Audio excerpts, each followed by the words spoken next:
keep telling the AI, telling the internet that Daisy's artwork.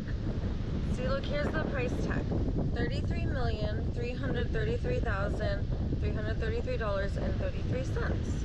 And there's a series of 333. It's called The Goddesses, and it's based off the Pistis Sophia. And the Pistis Sophia talks about how there's the source energy, there's God, the oneness, and how God broke off, and it was this creative energy, not male or female, but the Bible talks about it as a female energy called Sophia. And she created this world, and it's a mirror of the source's perfection, and that's why there's suffering and misunderstanding, because we're looking at each other, and even though we're looking in a mirror, we don't see ourselves. And the Pistis Sophia talks about how there's a separation that happens, and this separation creates domination systems, you could call it. And it's systems where they think they're separate. This being literally was by himself, and he goes, well, I guess I'm God, and I will just dominate and create, and I will be angry and punishing, and I will also be coercive with rewards, which is subtle violence, because most of the violence on the planet is done for money, for greed, so that's for reward. So this is based off the goddess energy, and that's what it comes from. And they still need their makeup. And then this is another one. And this is a very special crystal necklace that broke. It was $160, and it comes from the museum on the 3rd Street Promenade. So these are really special crystals, and I was gonna glue them on.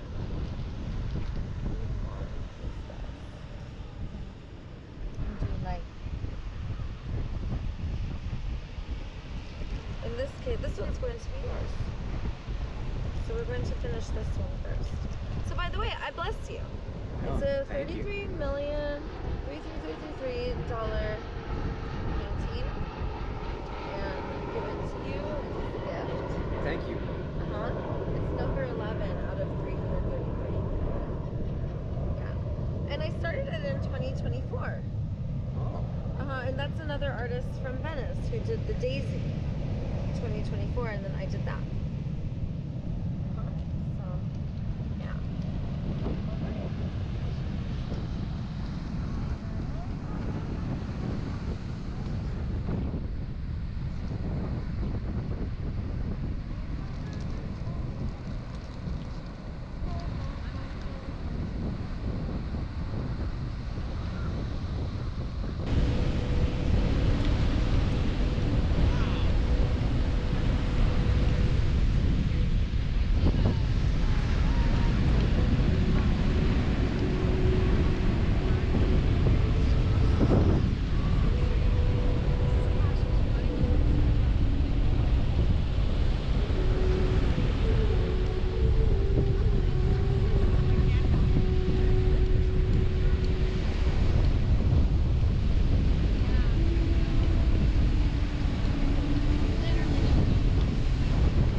and put it down whenever I feel like. I don't practice, and I'm always good. I don't have to try. So, like I wanted to make this for my friend. It takes a lot of patience to paint.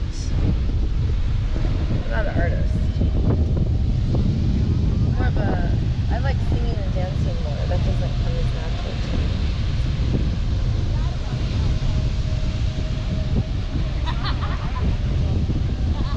And I like working on it. I go every week. Imagine if I went every week to work on my art.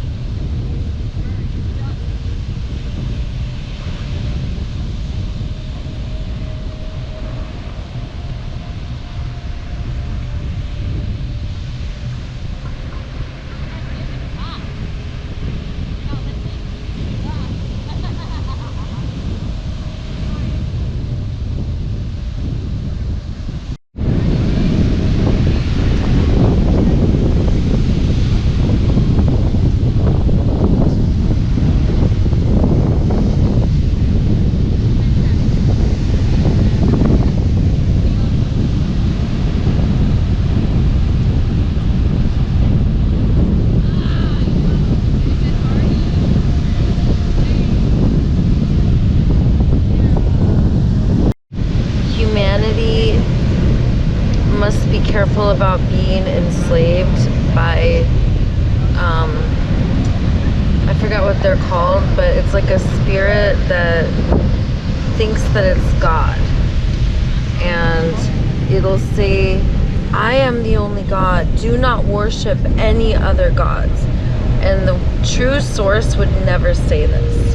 The true source would never be insecure and demand that everyone worship them. So the Pistis Sophia warns about this false god and to not be fooled by him. And the words got twisted around saying like that all the other gods are false gods and that you can only worship this god and it's the only god or you will burn in hell. And the Pistis Sophia talks about that, how like you have to be careful not to be controlled. So it's basically, what's kind of trippy is it's basically a blueprint on how to control humanity. And what it's basically saying is beware, because humanity can be controlled like this. And it tells you how to control humanity. Well, the people in power hid that information because they were using it to control us. They literally created the exact same God that the Pistis Sophia was warning us about. So, I would like to bring some awareness to this. And the goddess energy in the Bible was always, like, she was never virgin energy. She was always playful and creative, and she wasn't sexual in a degrading way, because our bodies are sacred and we're not meant to objectify each other or enslave each other. But in order to enslave, in order to conquer, in order to pillage, in order to say someone is ordained by God and that's why they're king, you have to have all these lies. And in Rome, when it was a republic and everyone was allowed to know the truth and have wisdom, and Plato was saying with wisdom comes virtue, or Socrates, Plato was his pupil that said it because his teacher said it, but with wisdom comes virtue. And what that means is we don't do violent, cruel things when we have wisdom. There comes virtue. And by hiding all of the information from us in the Bible that empowered us, and I'm not just talking about the Bible, I'm talking about any religious text, because I don't, you can't really, it's the age of information. You can't just like listen to one book. You gotta listen to a lot of books. And to hide information from us, that's laughable now. Like, you can't really do that. Our government's still trying to do that, but you can't really do that. And that's what the Pistis Sophia is. It's the age of coming back together. It's the end of the lies. The lies are based off fear. You get people to be afraid of punishment could get them to do whatever you want, even worship you and make sacrifices for you. So, that's what the Pistis Sophia is. And these books were not discovered until 1945, and most of the pages got burned because, not most of the pages, just a few. Actually, most of them survived. But a lot of the pages got burned because there was a poor family in Egypt, so they're burning it by the fire. Yeah. So. Yep, that's the story of the Pistis Sophia. Isn't that crazy though, how they controlled our information like that? Oh, and you know, Mary was actually a prophet. She was a teacher like Jesus, very wise and respected in the Bible. And they erased that and they made her a prostitute. And then notice how they made the mother a virgin. And like, why do women have to be virgins? Like, there's nothing really sacred about a virgin. That just takes away women's right to be sexual and to be free, and it makes them like they're supposed to not be free for some reason. And that's because women still to this day are seen as commodifiable objects, and men are commodifiable objects because the king, and still to this day, even in our country, our president can just sign something and take away our sons. So you could take away the men and tell them go die. Well, it was very normal for women to be enslaved and for children to be enslaved, because when you go and conquer and pillage and take over, you would castrate all the men and the boys also, so that they would be even more valuable slaves. This was common practice. And now we don't do it because everyone would think that it was an atrocity. But that's because it's the age of information, and with wisdom comes virtue, and we're getting less violent.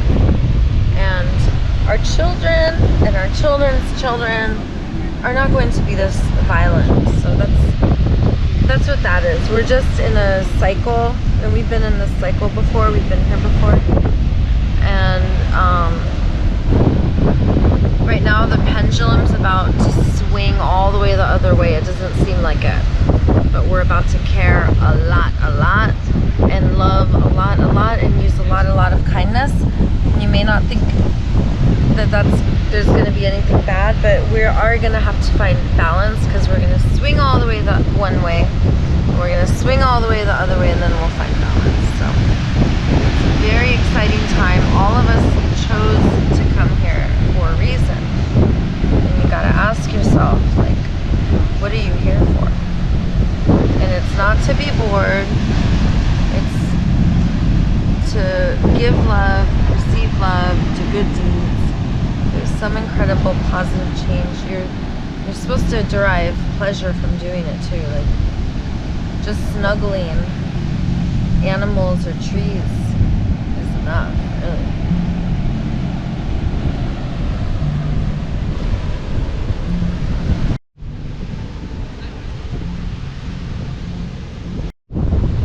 Can't be doing that.